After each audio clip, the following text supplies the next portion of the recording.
అందరికీ నమస్కారం. ఇవాళ మనతో ప్రముఖ ఆస్ట్రాలజర్ వంగర రవిశంకర్ శర్మ గారు మనతో ఉన్నారు. వారితో మాట్లాడదాం. గురుగారు నమస్కారం. నమస్తే అండి. గురుగారు, ఆగస్టు నెలలో తులారాశి వారికి ఎలాంటి ఫలితాలు ఉండబోతున్నాయి కాస్త వివరించండి. తప్పకుండా. ఆగస్టు నెలలో మనం తులారాశి వారిని గమనించినట్లయితే ఈ రాశి వారికి నేను ర్యాంక్ నెంబర్ 6 ఇచ్చాను. ఇప్పుడు ఏంటంటే ర్యాంక్ నెంబర్ 6కి 7కి 2 కాంపిటీషన్స్ ఉన్నాయి. వృశ్చిక రాశి వారు అదేవిధంగా తులారాశి వారు ఇద్దరు ఉన్నారు అన్నమాట కాంపిటీషన్. సో ఈ మార్పు అనేది ఉంది. యాక్చువల్గా ర్యాంక్ నెంబర్ 6 అసలు ఎందుకు ఇచ్చానంటే అది కొంచెం డౌన్ ర్యాంక్ అనుకోవచ్చు కొంతమంది. కానీ ఈ రాశికి ఎందుకు ఇచ్చానంటే గురుబలం అనేది తగ్గింది, కొన్ని సమస్యలు అనేవి కూడా ఎదురవుతున్నాయి రాశి వారికి. ముఖ్యంగా గురువు అష్టమంలో ఉన్నప్పుడు గత సంవత్సరంలో ఉన్నటువంటి లక్ ఫ్యాక్టర్ ఇప్పుడు లేదు. అదేవిధంగా ఈ రాశి వారికి రాహుకేతుల యొక్క బలం అనేది బాగా కలిసి ఉంది. ఇంకా ఈ సంవత్సరం ఉంది, రాహుకేతుల బలం అనేది ఉంది.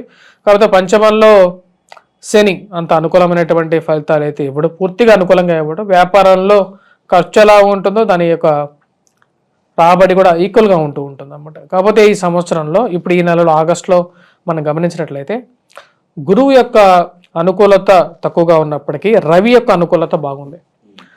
ఈ రాశి వారికి వచ్చేటప్పటికి కర్కాటకంలో ఎప్పుడైతే మనకి ఇప్పుడు వచ్చేటప్పటికి కర్కాటకంలో రవి ప్రవేశించారంటే ఆషాఢ మాసం అని అర్థం.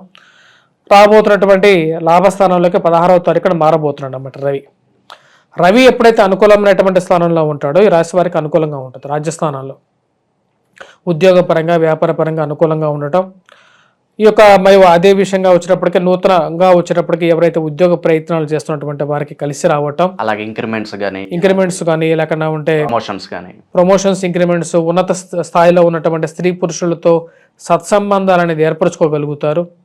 ఈ రాశి వారికి వచ్చినప్పటికీ అనుకూలమైనటువంటి స్థానంలో వచ్చినప్పటికీ రవిగ్రహ సంచారం అనేది అనుకూలమైనటువంటి ఫలితాలు ఇవ్వగలుగుతుంది అన్నమాట.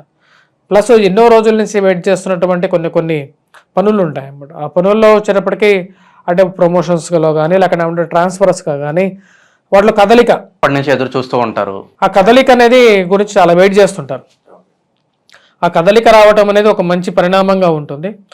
అది ఒక మంచి పాజిటివ్ ఇంపాక్ట్ అన్నమాట. కాకపోతే ఈ రాశి వారికి మనం గమనించాల్సింది ఏంటంటే అష్టమంలో ఉన్నటువంటి కుజుడు అంత యోగకారకుడు కాదు. ఇది వైవాహిక జీవితాలనే కొంచెం ప్రతిబంధకంగా మారుతూ ఉంటుంది. ఆరోగ్యపరంగా కానీ లేకుండా ఉంటే ఇరుగు పొరుగు సఖ్యత విషయంలో కొన్ని జాగ్రత్తలు తీసుకోవాలి. ఎందుకంటే కోపాన్ని నువ్వు అందరి మీద ప్రదర్శిస్తే ఊరుకోరు ఎవరు. నువ్వు ఇంట్లో మీ నాన్న మీదగా మీ అక్క మీదో లేకుండా ఉంటే మీ వాళ్ళ మీదో లేకుండా ఉంటే నువ్వు అరిచినట్టుగా బయటికి వెళ్ళి అరిస్తే వాళ్ళు ఏం చేస్తారో నీ మీద రాళ్ళు వేస్తారు. ఆ విషయాన్ని గమనించుకోవాలి ప్రతి ఒక్కరు వచ్చేటప్పటికి. ఈ రోజుల్లో సమాజం డిఫరెంట్గా ఉంటుంది. నీ యొక్క యాంగ్జైటీని కోపాన్ని ఎదుటివారి మీద చూపిస్తే ఎవరు ఒప్పుకోరు. కాబట్టి ఇరుగు పొరుగు సఖ్యత విషయంలోనూ వైవాహిక జీవితంలోనూ కొన్ని జాగ్రత్తలు తీసుకోవాలి. ఆ విషయం తీసుకున్న తర్వాతే ముందుకు వెళ్ళాలి. మోసపూరితమైనటువంటి మాటలు నమ్మద్దు. ఎవరో డబ్బులు ఇస్తున్నాం అది చేస్తున్నాం 1,00,000 పెడితే 10 లక్షలు వస్తాయని ఇలాంటి మాటలన్నీ నమ్మకుండా జాగ్రత్తగా ఉండండి. సింపుల్ రెమెడీస్ చేసుకోండి, హ్యాపీగా లైఫ్ జీవించండి. అలాగే రియల్ ఎస్టేట్లోను స్టాక్ మార్కెట్లోను పెట్టుబడులు పెడితే ఏమైనా కలిసి వచ్చే అవకాశం ఉందంటారు ఈ రాశి వారికి? రియల్ ఎస్టేట్ సంబంధితమైన వ్యవహారాల్లో ప్రోగ్రెస్ బాగుంటుంది అన్నమాట. అంటే అవకాశాలు కలిసి వస్తాయి. ఎవరైతే ఫీల్డ్లో ఉన్నారో వారికి కొత్త ఆపర్చునిటీస్ అనేవి ఓపెన్ అవుతూ ఉంటాయి అన్నమాట. ఎందుకంటే నెక్స్ట్ రాబోతున్నటువంటి మంత్లో కూడా ఇప్పుడు 16వ తారీఖున రవి యొక్క మార్పు అనేది ఉంది. ప్లస్ అదేవిధంగా ఈ రాశి వారికి మనం గమనించినట్లయితే లాభస్థానంలో బుధుడు ఉన్నాడు. బుధుడు శుక్రుడు యొక్క వక్రగతి నడుస్తున్నది. బుధుడు శుక్రుడు లక్ష్మీనారాయణ యోగం లాభస్థానంలో ఉంది. ఇది మంచి యోగం అన్నమాట. మరి ప్లస్ రవి కూడా లాభస్థానంలోకి వస్తున్నాడు. కాబట్టి మంచి అనుకూలమైనటువంటి ఫలితాలు అనేవి ఉన్నాయి. రియల్ ఎస్టేట్లో అవకాశాలు కలిసి వస్తాయి. సమయానికి మిత్రుల సహాయం అనేది ఉంటుంది. ఫ్రెండ్స్ సహాయం పొందటం, రిలేటివ్స్ సహాయం పొందటం, కష్టాల్లో ఉన్నప్పుడు వాళ్ళు వచ్చి ఆదుకోవటం. అంటే మీరు ఎప్పుడో ఒకరి గురించి మనం వెయిట్ చేస్తున్నప్పుడు వారు వచ్చి మనకి చేయిస్తే అది చాలా మానసిక సంతృప్తిని ఇస్తుంది అన్నమాట. ఆ కంఫర్ట్నెస్ ఇవ్వగలుగుతుంది. అలాగే ఒక ఇల్లు కానీ ఒక వాహనం కానీ ఒక బంగారం కానీ ఇలాంటివి ఏమైనా కొనుక్కునే అవకాశాలు ఎంతవరకు కనిపిస్తున్నాయి? ఈ రాశి వారికి వచ్చేటప్పటికి ఈ నెల కొంచెం అనుకూలమైనటువంటి ఫలితాలు ఎక్కువగానే ఉన్నాయి. అందుకనే నేను ర్యాంక్ నెంబర్ 5 ఇవ్వడం జరిగింది అన్నమాట. సో ర్యాంక్ నెంబర్ 6, 7, 5 కూడా ఇద్దాం అనుకున్నా కానీ 6 ఇచ్చాను నెలకి.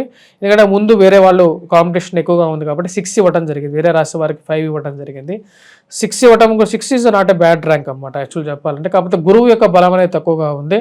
గురుబలం తక్కువగా ఉన్నప్పుడు ఏమవుతుందంటే కంఫర్ట్నెస్ తక్కువగా ఉంటుంది అన్నమాట. కంఫర్ట్నెస్ తక్కువగా ఉన్నా సరే ఆగస్టు నెల బాగుంది, వీరికి బాగా కలిసి వచ్చే విధంగా ఉంది. మంచి అనుకూలమైనటువంటి ఫలితాలు, అనుకూలమైనటువంటి కార్యాలు, సమయానికి అనుకున్నటువంటి పని జరుగుతుందన్నమాట. మీరు అన్నారు కదా ఇందాక, ఏదైనా పనికి వెళ్తే ఒకటే పనికి 3 సార్లు వెళ్లాల్సినటువంటి పరిస్థితి అనేది ఈ నెలలో వీరికి ఉండదు. వివాహ ప్రయత్నాలు ఫలించే అవకాశం ఉన్నాయంటారా? ఈ నెలలో ఈ రాశి వారికి వివాహ ప్రయత్నాల్లో అనుకూలత అనేది ఉంటుంది. కొత్తగా సంబంధాలు కలిసి రావటం అనేది కూడా ఒక పాజిటివ్ ఎండ్గానే చెప్పొచ్చు. విదేశీయానం ఏమన్నా ఉందంటారా? విదేశాన ప్రయత్న సంబంధితమైన విషయాలు, దూర ప్రాంత ప్రయాణ విద్య సంబంధితమైన విషయాలు విద్యార్థులకు కలిసి వస్తాయి. ఎందుకంటే రవి యొక్క మార్పు 16వ తారీఖు లాభస్థానంలోకి జరుగుతున్నది. కొంచెం అనుకూలమైనటువంటి ఫలితాలు ఎక్కువగా ఉంటాయి. దూర ప్రాంత ప్రయాణం చేరుకున్నటువంటి వారికి అనుకూలంగా ఉంటుంది. అప్పుల బాధ నుంచి కూడా అలాగే రిలీఫ్ పొందే అవకాశం ఎంతవరకు? అప్పుల బాధ నుంచి వచ్చేటప్పటికి కొద్దిగా కష్టంగానే ఉంటుంది. ఎందుకంటే 27వ తారీఖు వరకు ఈ రాశి వారికి వచ్చేటప్పటికి కుజుడు అష్టమంలో సంచారం చేసేటప్పుడు ధనస్థానం మీద దాని యొక్క ప్రభావం అనేది ఉంటుంది. కాబట్టి ఖర్చు ఎక్కువగా ఉంటుంది. ఖర్చు ఎక్కువగా ఉన్నప్పుడు మనీ రిక్వైర్మెంట్ అనేది ఎక్కువగా ఉంటుంది. లాభస్థానంలో మంచి గ్రహాలు ఉన్నప్పటికీ కూడా ఎంత రికవరీ అవుతుంటుందో అంత ఖర్చు అవుతుంటుంది. కాబట్టి కొన్ని జాగ్రత్తలు తీసుకోవాలి. అలాగే రాశి వారు ఎటువంటి పరిహారాలు చేసుకుంటే వీళ్ళకి మంచి ఫలితాలు ఉంటాయంటారు? ఈ రాశి వారికి ముఖ్యంగా చెప్పాలంటే గురువు యొక్క అనుకూలత అనేది తక్కువగా ఉంది. ఈ రాశి వారు ఏం చేయాలంటే ముఖ్యంగా గురువారం పూట దత్తాత్రేయ స్వామి ఆరాధన అనేది చేయాలి. మరి అదేవిధంగా శివాభిషేకం చేసుకోవాలి. అంటే ఆవు పాలు తీసుకొని ఆవు పాలతో చేసినటువంటి ఏదైనా పదార్థం కానీ ఏదైనా చేసుకొని దాన్ని పంచిపెట్టడం. అది కూడా గోధుమ రొట్టెలు చేసేసి ఆవుకు తినిపించడం.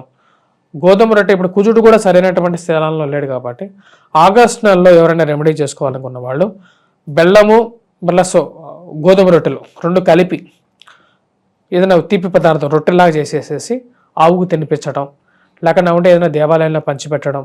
శివుడికి అవి సమర్పించిన తర్వాత అవి వచ్చినప్పటికి ప్రసాదంలాగా అందరికీ పంచిపెట్టచ్చు.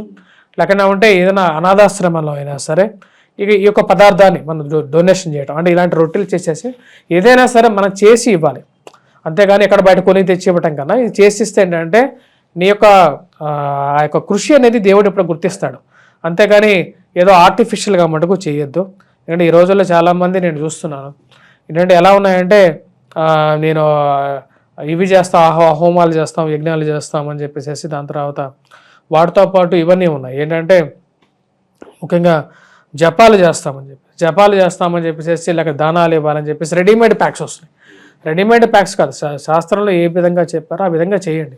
అది లేకపోతే మీరు సింపుల్ రెమెడీస్ చేసుకోండి. అంతేగాని మాకు సమయమే లేదు, నేను వస్తాను టకటక పోతానంటే దేవుడు నీకోసం ఎప్పుడు వెయిట్ చేయడు.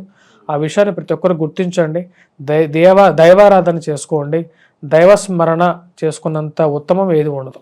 ఆగస్టు నెలలో తులారాశి వారికి ఎలాంటి ఫలితాలు ఉంటాయి, అలాగే మీరు చేసుకోవాల్సిన పరిహారాలు తెలియజేసినందుకు ధన్యవాదాలు.